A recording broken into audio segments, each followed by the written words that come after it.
Hello everyone, welcome to शिक्षक prep. Friends, हमारी English pedagogy की सीरीज़ चल रही थी जिसमें से चैप्टर 10th का पार्ट ए तक हम लोग कर चुके थे। आज हम डिस्कस करेंगे चैप्टर 10th का पार्ट बी। ठीक है, इसमें हम देखने वाले हैं मेथड्स ऑफ टीचिंग इंग्लिश, यानी कि बच्चों को किस तरह से इंग्लिश सिखानी है, उन मेथड्स के बारे में डिस्कस करेंगे। कुछ मेथड्स हम पढ़ चुके हैं और बची हुई मेथड्स हम इस वीडियो में कवर करेंगे। फ्रेंड्स, इससे पहले मैंने आपको Hindi pedagogy, maths pedagogy and science pedagogy की सीरीज़ कंप्लीट करवा दी है। वो सारी पेडागोजी की जो सीरीज़ हैं और साथ में ये जो इंग्लिश पेडागोजी की सीरीज़ है, ये आपको सारे ही टीचिंग एग्ज़ाम्स में हेल्प करेंगी। Teaching exams like DSSB, KVS, NVS, UP TET, REET and other TET exams and specially for CTET। ठीक है फ्रेंड्स, CTET का एग्ज़ाम दिसंबर 2022 में होने वाला है। अगर आप लोग भी उसकी प्रिपरेशन कर रहे हैं तो मेरे इस चैनल को सब्सक्राइब कर सकते हैं और इन सारी वीडियोस को आप लोग देख सकते हैं। सारी वीडियोस की अलग अलग प्लेलिस्ट बनाई गई है और प्लेलिस्ट का लिंक आपको इस वीडियो के डिस्क्रिप्शन बॉक्स में मिल जाएगा। और फ्रेंड्स, 2022 में टीचिंग रिलेटेड सारी ही अपडेट आपको दी जा रही हैं। सारी ही जो टीचिंग से रिलेटेड रिक्रूटमेंट आती हैं, वो परमानेंट पोस्ट हों या फिर कॉन्ट्रैक्चुअल पोस्ट हों, सभी से रिलेटेड आपको न्यूज़ दी जाती है।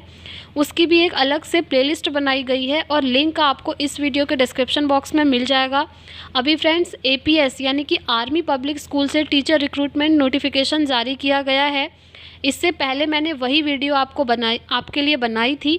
अगर आप लोग उसे देखना चाहते हैं तो वो देख सकते हैं, लिंक आपको डिस्क्रिप्शन बॉक्स में मिल जाएगा। तो चलिए स्टार्ट करते हैं आज का चैप्टर। देखिए, ये है मेथड्स ऑफ टीचिंग इंग्लिश।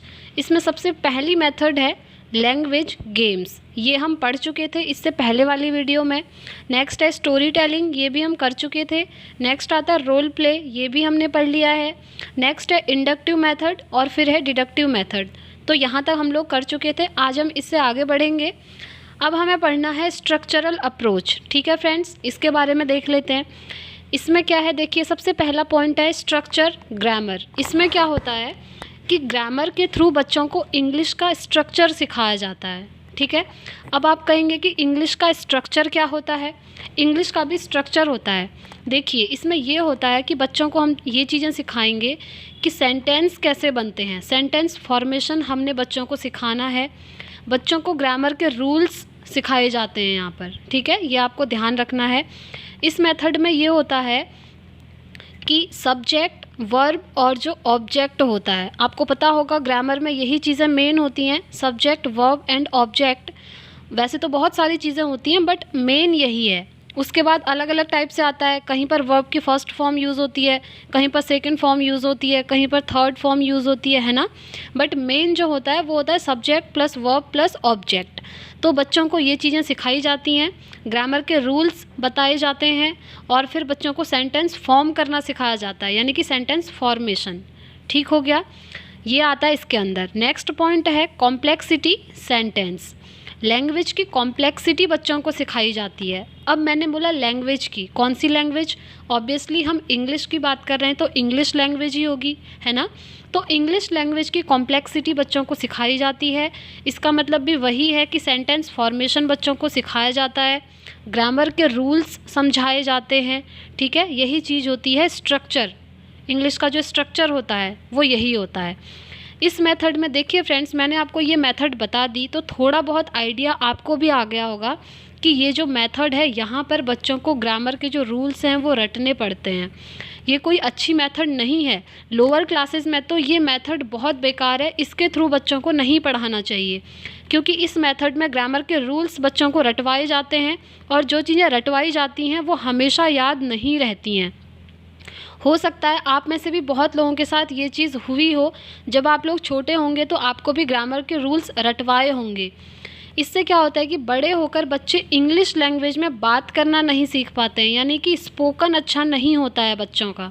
वो यही रीज़न होता है, क्योंकि बचपन में बच्चों को ग्रामर के रूल्स रटवाए जाते हैं, बस लिखा जाता है और रटने को बोल दिया जाता है। ठीक है, ये पॉइंट आता है इसके अंदर। नेक्स्ट हम देखेंगे next method situational language teaching, जिसे शॉर्ट में हम कह देते हैं SLT। ठीक है, देखिए, इसमें सबसे पहला पॉइंट है ओरल अप्रोच। फ्रेंड्स मैं आपको एक चीज़ बता देती हूँ, एक होता है ओरल और एक होता है ऑरल। इन दोनों में भी बहुत सारे लोग कंफ्यूज हो जाते हैं। ओरल मतलब होता है मौखिक, यानी कि ORAL, ओरल मतलब मौखिक यानी कि बोलने से रिलेटेड है। और जो ये ऑरल है AURAL, ये सुनने से रिलेटेड होता है। ठीक है, सुनना इससे रिलेटेड होता है। तो चलिए इसे हम पढ़ लेते हैं। ओरल अप्रोच, सिचुएशन के अकॉर्डिंग बच्चा बोलता है यहाँ पर। ठीक है, जैसी सिचुएशन होगी उसके अकॉर्डिंग बच्चा बोलेगा। इसमें डायलॉग्स बोले जाते हैं। डायलॉग्स मतलब ये है कि कन्वर्सेशन टाइप का होता है टीचर और स्टूडेंट के बीच में। ठीक है, नेक्स्ट है मीनिंगफुल डायलॉग्स। यहाँ पर जो डायलॉग्स बोले जाते हैं वो मीनिंगफुल होते हैं। अब मैंने डायलॉग्स लिखा है, इसका मतलब ये नहीं है कि आप किसी मूवी का डायलॉग उठा करके ले आएंगे, वो कोई मीनिंगफुल चीज़ नहीं है। ठीक है, मीनिंगफुल डायलॉग्स कहने का मतलब है टीचर और स्टूडेंट के बीच में सिचुएशन के अकॉर्डिंग डायलॉग्स बोले जाएंगे। डायलॉग्स लाइक टीचर बच्चों से पूछ सकता है। देखिए, जैसे टीचर ने एक बच्चे से पूछा कि व्हाट इज़ योर नेम, तो बच्चा अपना नाम बताएगा, बोलेगा माय नेम इज मनोज, या फिर जो भी उसका नाम है वो आंसर करेगा। ठीक है, तो ये होता है मीनिंगफुल डायलॉग्स, या फिर कह सकते हैं मीनिंगफुल कन्वर्सेशन। ठीक है, आप कुछ भी कह सकते हैं। तो ये हो गया सिचुएशनल लैंग्वेज टीचिंग। नेक्स्ट हम पढ़ेंगे कम्युनिकेशन लैंग्वेज टीचिंग, जिसे शॉर्ट में कहते हैं CLT। ठीक है, देखिए अब CLT क्या होता है। इसमें सबसे पहला पॉइंट है यूज़ ऑफ लैंग्वेज। लैंग्वेज के यूज़ करने पर यहाँ पर फोकस किया जाता है। ठीक है, कि बच्चा ज़्यादा से ज़्यादा लैंग्वेज को यूज़ कर सके। लैंग्वेज यूज़ करने में बच्चों को यहाँ पर प्रोफिशिएंट बनाया जाता है एकदम। ठीक है, हम ये कह सकते हैं फ्रेंड्स कि जो CLT मेथड है वो बेस्ट होती है इंग्लिश लैंग्वेज सीखने के लिए। ऐसा क्यों होता है, देखिए नेक्स्ट पॉइंट है LS स्किल्स। L मतलब लिसनिंग और S मीन्स होता है स्पीकिंग, यानी कि लिसनिंग स्किल और स्पीकिंग स्किल, इन दोनों पर यहाँ पर फोकस किया जाता है।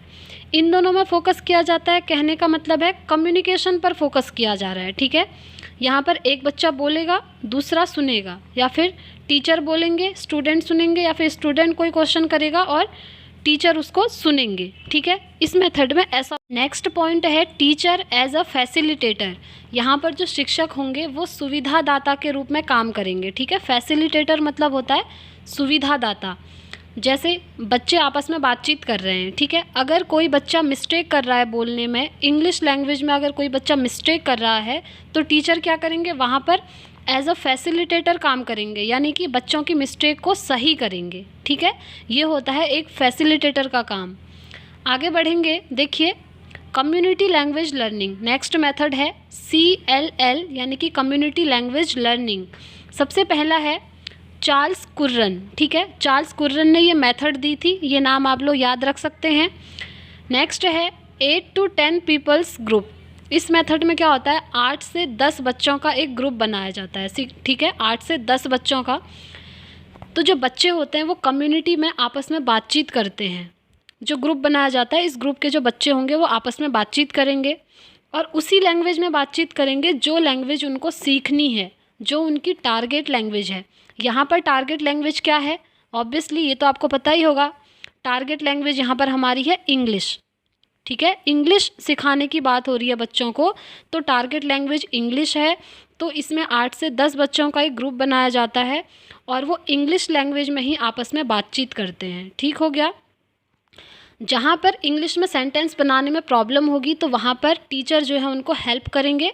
एज अ फैसिलिटेटर टीचर का काम रहेगा। ठीक हो गया।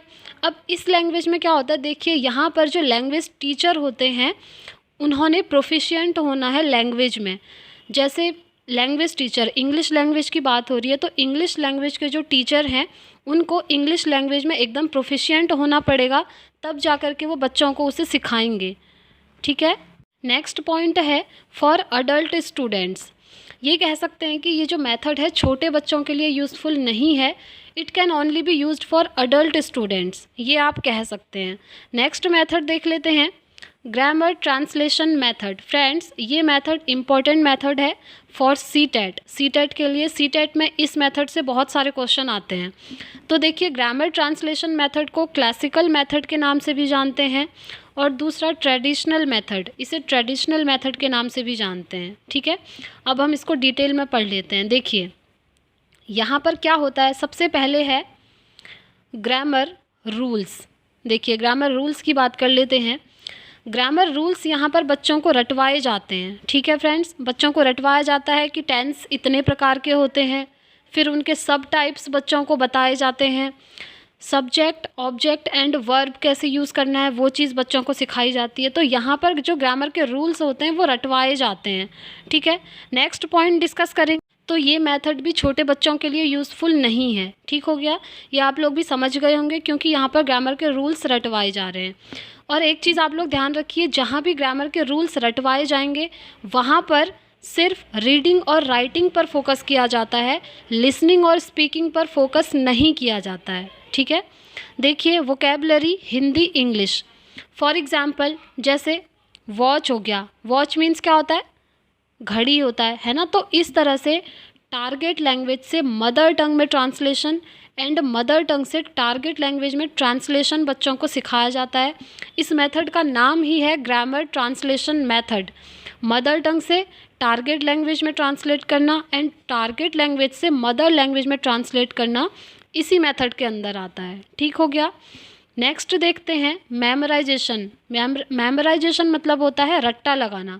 बच्चे रट्टा लगाते हैं, यानी कि वर्ड्स मीनिंग जो है ना, जो मैंने आपको बोला, जैसे वॉच मीन्स घड़ी हो गया, डे मतलब दिन हो गया, नाइट मतलब रात हो गया, हैंड मतलब हाथ हो गया। ठीक है, तो इस तरह से ये जो वर्ड मीनिंग है और जो ग्रामर के रूल्स हैं इन सब को बच्चे रटते हैं। मेमोराइजेशन मतलब ही होता है रट्टा लगाना। ठीक है, नेक्स्ट देखेंगे, नेक्स्ट पॉइंट है LS इग्नोर्ड। कहने का मतलब है लिसनिंग और जो स्पीकिंग होती है उसको इग्नोर किया जाता है, सुनने और बोलने पर फोकस नहीं होता है इस मेथड में। और जब तक बच्चे सुनना और बोलना नहीं सीखेंगे तब तक वो इंग्लिश लैंग्वेज को नहीं सीख सकते हैं। तो हम ये कह सकते हैं कि इस मेथड में सिर्फ रीडिंग और राइटिंग पर फोकस होता है।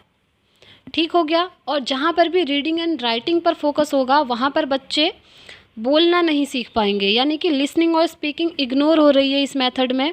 फ्रेंड्स, आपने देखा होगा आजकल के जो बच्चे हैं, जो बड़े हो गए हैं, ठीक है, जो अडल्ट हैं, उनको इंग्लिश बोलना नहीं आता है, वो इंग्लिश स्पोकन उनका अच्छा नहीं होता है।